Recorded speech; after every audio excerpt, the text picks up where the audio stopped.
certo? A gente vai falar de húmero, tá? Húmero é esse ossão, né, que a gente tem aqui no nosso braço. E símbolo do membro inferior, que é essa região de articulação, tá? Do ombro. Era para eu ter falado isso junto com o membro superior, mas a ordem da ementa de vocês é assim. Aí eu tinha esquecido, já tinha gravado, né? Membro inferior. Eu falei, mas não tem problema não. Depois eu passo a atividade tudo junto e aí vocês fixam melhor, tá bom? Aqui é algumas considerações gerais, né? Do posicionamento, né? Dessa região. Né? Eles são semelhantes, né? Bastante semelhantes aos membros superiores e inferior. Para quem ainda está na dúvida, né? O símbolo, né, dos membros superiores compreende o húmero e a região de clavícula, tá? E escápula, que é esse osso aqui que as pessoas chamam de asa, né? Bem feio falar assim. O KV varia aqui de 65 a 80, né? Um KV que a gente já conhece. O tempo, né? O maior MA com tempos de exposição curto, né? O ponto focal é pequeno e o MAS, né? É adequado, né? De acordo com a densidade, mais uma vez, né? Visando a identificação de partes moles, margens ósseas e traumas, né? Trabeculares de todos os ossos.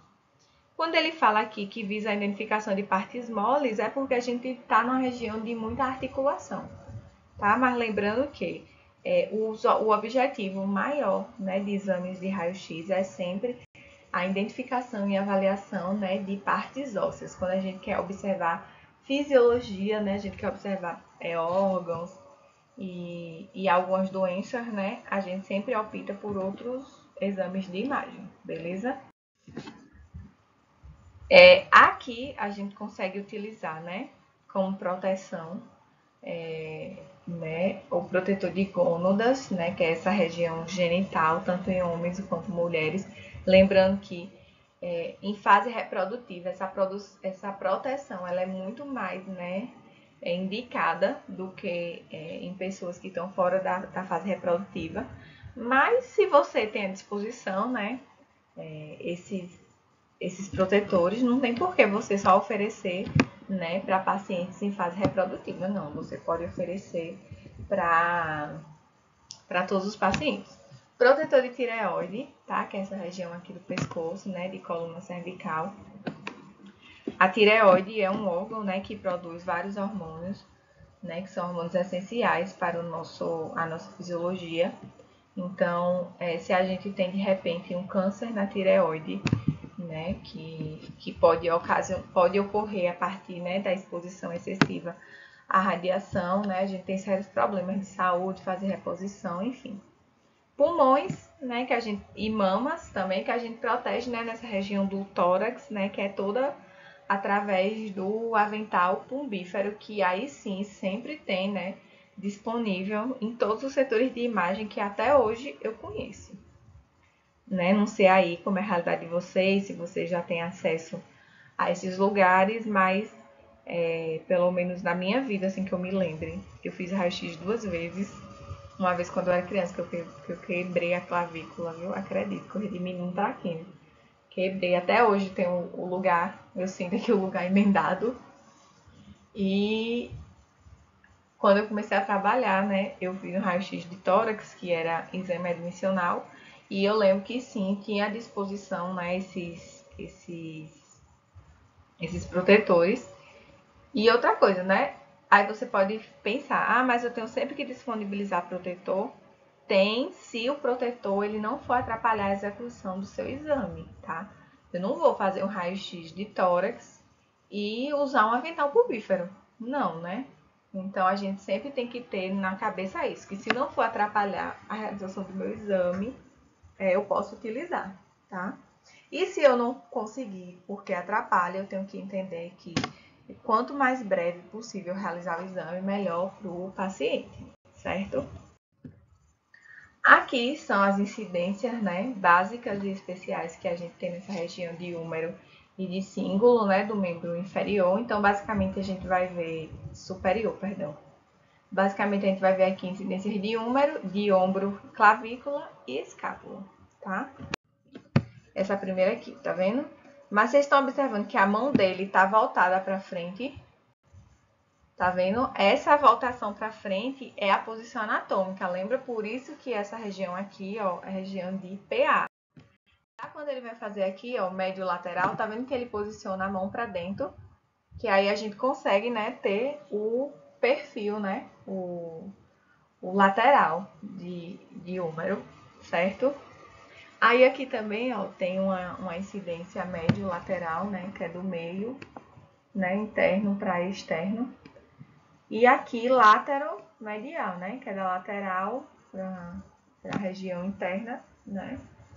Aí você pode falar assim, professora, mas são tantos posicionamentos, como é que eu vou posicionar meus pacientes? Gente, isso é uma coisa que a gente adquire na prática, tá? Essa segunda imagem aqui, a imagem 6,27, eu não acho uma posição boa de fazer, né? Mas se de repente fica mais confortável para o paciente e tal, a gente faz, tá? Mas ela pode ser feita de outras maneiras, inclusive isso que eu acho até mais fáceis e práticas de posicionar, tá? O paciente deitado, por exemplo, fica muito melhor. Esse aqui. Aqui, ó, como a gente consegue observar, tá vendo? O número, né, todo. Mas tá aqui, né, um contraste bem feio, tá? Aí, esse contraste aqui, ele mais esbranquiçado, é por conta da região, né, de musculatura que a gente tem, né, aqui. Aí, às vezes, fica assim. Aí, é só você regular, né, o contraste com o tempo de exposição que vai ficar bom. Beleza? Aí, aqui a gente tem uma incidência, né, de perfil de húmero. Aí, aqui, ele tá mostrando, né, a porção média e distal, tá vendo? A porção média e distal, que é mais longe do crânio, né? Mas você consegue fazer o perfil do húmero todo. É só você pegar, né, um cassete maior, tá? Ele também, né? Só uma coisa. Ossos longos, vocês devem ter visto essa anatomia. Ossos longos, né? Essa região do meio do osso, a gente chama de diáfase, né? Que é o corpo do osso. E as regiões aqui, ó, onde tem a articulação, que a gente chama assim, sei lá, cabeça de alguma coisa, por exemplo, cabeça do fêmur. A gente chama de epífise, né? Que é a região espumosa dos ossos, né? Eu não sei se vocês gostam aqui de morder osso de galinha, sei lá, tem gente que come osso de tudo, né? Aí vocês percebem que essas regiões aqui da lateralzinha, ela é mais macia. É justamente por isso, é a epífise, é a parte esponjosa do osso. Essa parte aqui do meio, né, que a gente chama de corpo do osso, a diáfase, ela é mais dura mesmo, tá? E é uma característica importante para a gente ter, né, sustentação nos nossos ossos, beleza? Externa com a mão assim, ó, para frente e rotação interna com a mão, né, para fora, tá? Então, só muda aí esse posicionamento, tá? Mas a paciente fica do mesmo jeitinho. Lembrando que essa incidência aqui não tem necessidade da pessoa estar sentada, tá? Em pé, faz tranquilamente. Aí a gente consegue observar aqui, ó, toda essa articulaçãozinha do ombro, tá? Aqui com clavícula, enfim. Rotação neutra, tá? Rotação neutra é quando o paciente ele fica assim, ó, com a mãozinha, né? Tranquila, nem para frente, nem para trás, ele só deixa o ombro relaxado, certo? Essa rotação também neutra, eu acho legal quando o paciente ele tá em pé, né? Ele fica com o braço mais relaxado. Quando ele tá deitado, ó, sempre tem, tá vendo assim, que colocar a mão em algum lugar e tal, aí acaba ficando mais ruinzinho, tá? Mas é melhor sempre o paciente estar assim, ortostase, né? Eu acho que fica mais interessante, né, para a realização da posição neutra, né? Mas é claro que isso vai depender muito da sua técnica, também né, da necessidade do paciente. De repente ele não, sei lá, tá com dificuldade, tá com dor, aí você bota deitado, mas em pé a gente resolve tranquilamente, certo? Aqui a gente consegue observar, né, a articulação. Tá vendo que quando a gente não faz rotação, né, essa articulação ela fica menos visível, porque quando a gente abre a mão ou fecha a mão, né, a gente acaba, né, provocando a abertura aqui da articulação, certo? Mas tem pacientes, né, que relatam dor, né, com a mão, né, o ombro parado, aí é bom fazer esse raio-x justamente para investigar o que está provocando essa dor. De repente o paciente está com algum desgaste e tal, aí tá, né, tem alunos aqui que tá na minha outra disciplina, que a gente falou sobre patologias. Vai ter esse conteúdo aqui nessa disciplina também. Aí vocês vão ver algumas patologias de desgaste, né, de articulação. E é muita dor, tá? Aqui é a incidência AP e AP axial da clavícula, tá? Aqui não tem segredo, tá vendo? É só deixar a pessoa lá, de boa, tá? Lá fazer o AP. E a axial, gente, é só, né, dar uma colocar o raio, né, em forma diagonal, certo? Para observar, né, a clavícula de maneira mais lateralizada. Quando eu vejo, chega, eu me lembro da dor que eu senti quando eu quebrei a clavícula, crê em Deus Pai. Aí, ó, aqui, AP, tá vendo?